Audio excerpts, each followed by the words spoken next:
నమస్కారం, welcome to Suman TV. నేను Gitanjali. September 7వ తారీఖున చంద్రగ్రహణం ఏర్పడబోతోంది. ఈ గ్రహణ ప్రభావం ద్వాదశ రాశుల వారిపైన ఎలా పడుతుంది, మరీ ముఖ్యంగా బాగా కలిసి వచ్చేటువంటి రాశులు ఎవరెవరు, వారు ఎలాంటివి, ఇంకా మంచి కోసం ఎలాంటి పరిహారాలు చేసుకోవాలి తెలుసుకుందాం. వివరించేందుకు ప్రస్తుతం మనతో పాటు ఉన్నారు శ్రీచక్రపీఠం వ్యవస్థాపకులు, ప్రముఖ జ్యోతిషులు బ్రహ్మశ్రీ ప్రదీప్ జోషి గురువు గారు. వారితో మాట్లాడదాం. గురుగారు నమస్కారం అండి. శ్రీమాత్రే నమః. మరి 4 అదృష్ట రాశులు ఉన్నాయన్నారు. సెప్టెంబర్ 7వ తారీఖున వచ్చేటువంటి చంద్రగ్రహణం మహర్జాతకులను చేస్తుంది అని కూడా అంటున్నారండి. ఎవరు ఆ 4 రాశుల వారు? కుంభరాశి వారు అందులోపల ప్రధానంగా ధనిష్టా నక్షత్రానికి సంబంధించి 3, 4, అదే విధంగా శతభిషము యొక్క 4 పాదాలు, పూర్వభాద్రపద నక్షత్రం యొక్క 3 పాదాలు, ఈ వీటికి సంబంధించినటువంటి వారు ఈ గ్రహణ సమయములో గ్రహణము చూడకూడదు. వీళ్ళు అస్సలు గ్రహణం చూడకూడదు. ఊరికే టీవీలో చూస్తాను, డైరెక్ట్ చూస్తే ఏమవుతుందో అంటున్నారు కదా, టీవీలో చూస్తాను, ఇదేది పెట్టుకోదు. వీళ్ళు గ్రహణం చూడకూడదు. చూస్తే వీళ్ళకి అరిష్టం, మంచిది కాదు. ప్రధానంగా ఈ శతభిష పూర్వ భాద్రపద నక్షత్ర జాతకుల మీదనే ఈ గ్రహణం ఏర్పడుతుంది కాబట్టి వాళ్ళు తప్పకుండా పరిహార పూజలు చేయించుకోవాలి, గ్రహణ స్నానం చేయాలి, ఉపవాస దీక్షలు ఉండాలి, అన్ని పద్ధతులు పాటించాలి. ఇది వయసు బాగా ఉండి ఆరోగ్యంగా ఉంటే. ఆరోగ్యంగా లేకపోతే దాన్ని నేనేం చేయలేను. కాకపోతే సిద్ధి చేయాలి, ఉపాసన చేయాలి. ఆ ఉపాసన చేయటం వల్ల వాళ్ళకి శరీరంలో ఉన్న రుగ్మతలు పోతాయి, యోగ సిద్ధి కలుగుతుంది. రెండవది ఏంటి, మనం ఎప్పుడైనా సరే గ్రహణము నుంచి, గ్రహణం ఎప్పుడైతే సంభవిస్తుందో ఆ గ్రహణము ఏ రాశి వారికి ఏ ప్లేస్ లో వస్తుందని చూడాలి. నా రాశి నుంచి గ్రహణం ఏ స్థానంలో వస్తుంది అనేదాన్ని చూడాలి. మీన రాశి వారికి గ్రహణం ఎప్పుడు ఏ స్థానంలో జరుగుతుంది అంటే 12వ స్థానంలో జరుగుతుంది. సో గ్రహణము మీన రాశి వారికి 12వ స్థానంలో జరుగుతుంది కాబట్టి మీన రాశి వారికి ఇది అరిష్టము.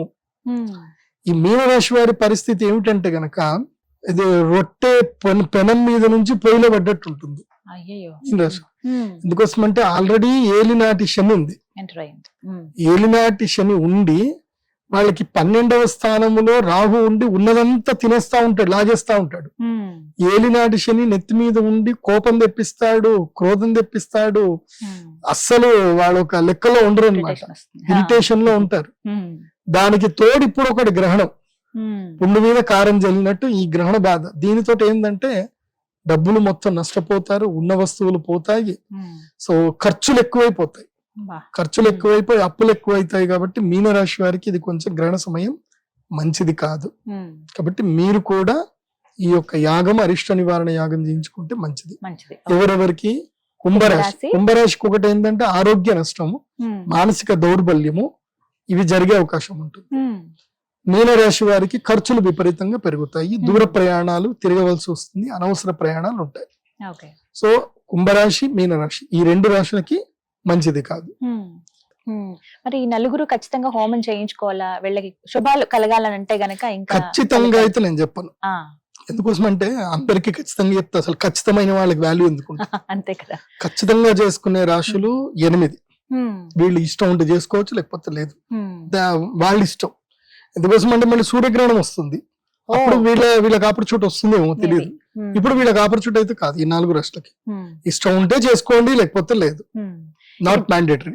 ఇక జనరల్ గా అడిగేమంటే గర్భిణీలు ఎలాంటి జాగ్రత్తలు తీసుకోవాలని అడుగుతారండి, ప్రత్యేకించి గ్రహణం?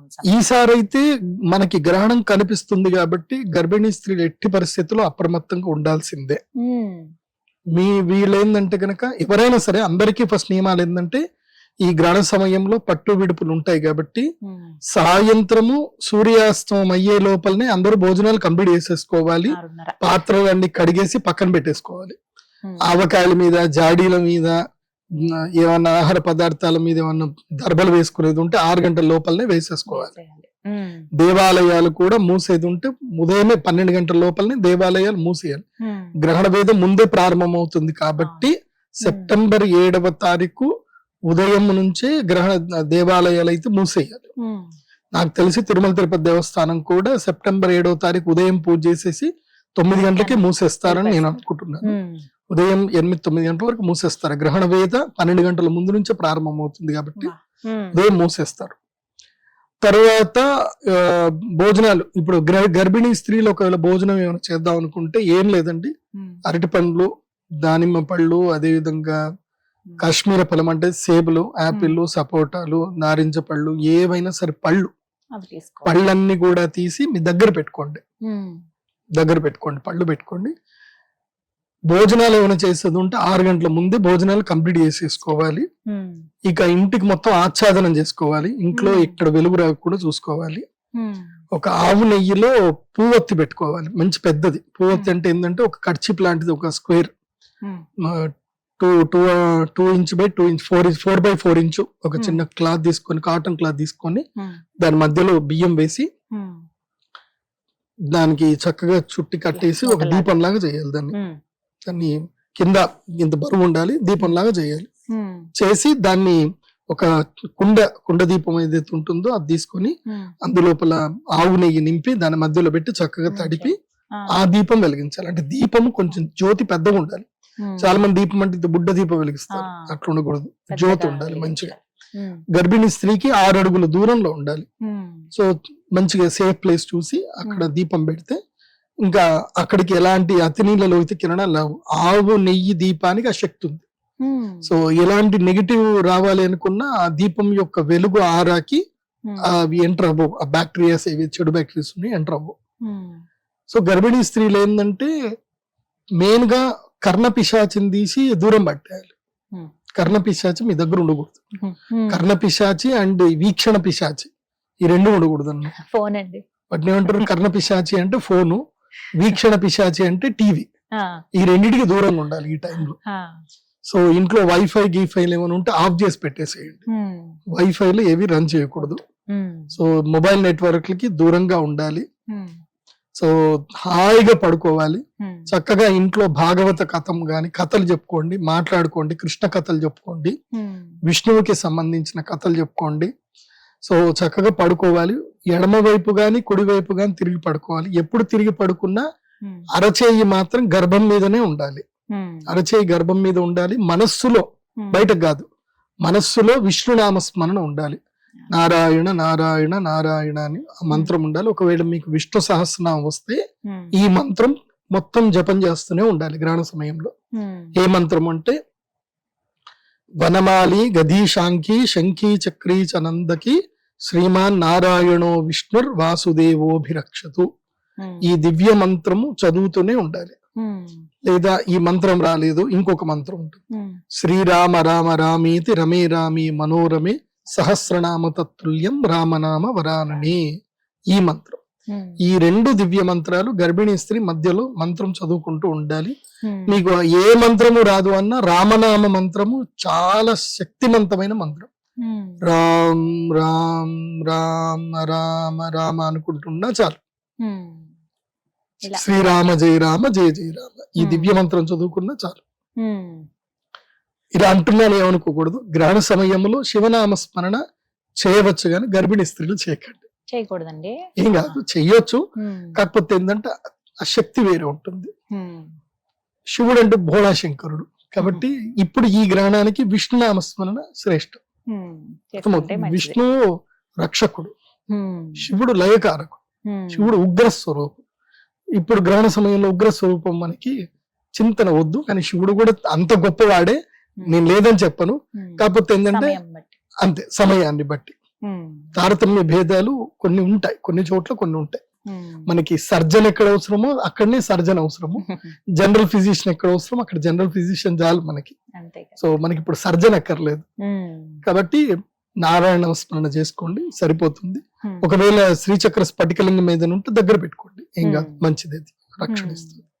ఎవరైనా శైవ సిద్ధాంతం పాటించేటువంటి వాళ్ళు ఎవరైనా ఉంటే చేసుకోండి, శివనామస్మరణ చేసుకోవచ్చు. ఇది ఒకటి. రెండవది ఏంటంటే మంచినీళ్లు, ఇది చాలా ప్రధానం.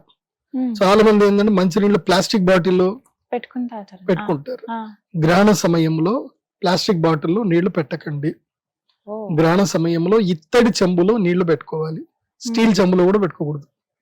ఇత్తడి చెంబు లేదా రాగి చెంబులోని నీళ్లు పెట్టుకోవాలి. అందులోపల ఒక బిల్వ పత్రం, ఒక తులసి దళం వేసి ఉంచుకోండి. అయితేనే ఆ నీరు దోషపూరితం కాదు, లేదంటే దోషపూరితం అయిపోతుంది. అండ్ గ్రహణ సమయంలో పాలు, పాల పదార్థాలు ఏవి తినకూడదు. కోవా, బజ్జీలు ఇవేవి తినకూడదు. ఇంకా ఈవెన్ నువ్వు గర్భిణీ స్త్రీ అయినా సరే, నువ్వు రోగభూయిష్టం అయినా సరే, నువ్వు ఆ సమయం లోపల ఉడికించిన ఆహార పదార్థాలు ఏవి తినకూడదు. గర్భిణీ స్త్రీ ఒకవేళ ఆకలి అవుతుంది రాత్రంతా మనకేం పట్టట్లేదు, ఎప్పుడైపోతుంది గ్రహణం అన్నట్లు ఉంటే గనక చక్కగా పళ్ళు తినండి. మీ కడుపు నిండా ఎన్ని పళ్ళు కావాలంటే అన్ని పండ్లు తినండి. కాకపోతే ఉడికిచ్చిన పదార్థాలు ఏవి తినకూడదు. నాకు మూడొచ్చింది నేను మ్యాగీ వేసుకుంటాను, ఏం తినకూడదు. అది బాగా గుర్తుపెట్టుకోండి. మ్యాగీ అస్సలు తినకూడదు. ఎందుకోసం అంటే గ్రహణము నువ్వు సర్పస్వరూపాన్ని తిన్నా అది నీకు వేదగానే ఉంటుంది. చాలా మందికి ఈ గ్రహణ వేద పాటించరు. నేను చాలా మందికి చెప్తాను, మీరు ఇది చూసుకోండి. ఈ వీడియో చూస్తున్న వాళ్ళందరికీ చెప్పేది ఏంటంటే, మీ జాతక చక్రములో మీ యొక్క జాతకంలో రాహువు చంద్రువుతో ఉన్న చంద్రగ్రహం ఎక్కడుందో చూసుకోండి. జాతక చక్రంలో లగ్న కుండలి, మిగతా ఏ కుండలి కాదు, లగ్న కుండలి. లగ్న కుండలిలో చంద్రుడు రాహువుతో ఉన్నా కేతువుతో ఉన్నా ఆటోమేటిక్ గా సూర్యుడు రాహువుతోటో కేతువుతోటో ఉంటాడు. సో సూర్య చంద్రులు ఇద్దరు కూడా రాహుకేతువులతో ఉంటే గనక మీరు గ్రహణ వేదలో పుట్టారు అని అర్థం. గుర్తుపెట్టుకోండి. మీరు పుట్టే సమయానికి మీ లగ్న కుండలిలో చంద్రరాహు చంద్రకేతు ఉంటే ఆటోమేటిక్ గా రవిరాహు రవికేతు యుతి ఉంటుంది.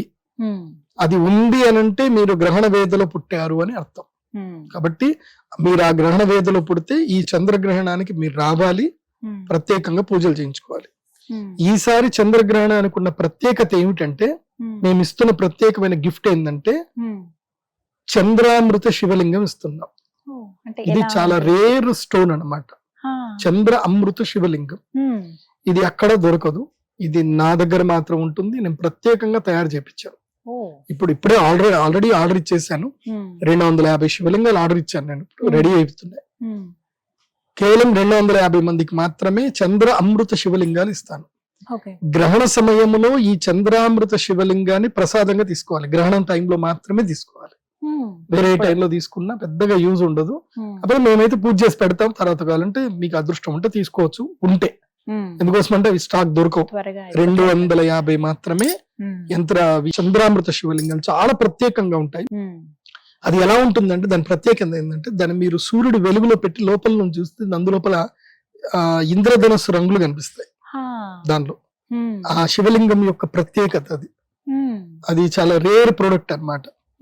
సో ఈసారి మేము కమర్షియలైజ్ కాకుండా అందరి కోసమని ఇస్తున్నాం. ఎందుకోసం అంటే ఈ చంద్రామృత శివలింగం గనక ఉంటే గనక మీరు అభిషేకం చేసుకుంటే, ప్రతిరోజు ఇంట్లో పెట్టుకుని అభిషేకం చేసుకొని ఆ నీళ్లు తాగారనుకోండి, రోగబాధ ఉండదు. కాకపోతే వర్షం నీటితోటి చేసుకోవాలి. వర్షం నీటిని ఒడిసిపెట్టి ఆ నీటితో అభిషేకం చేసుకోవాలి.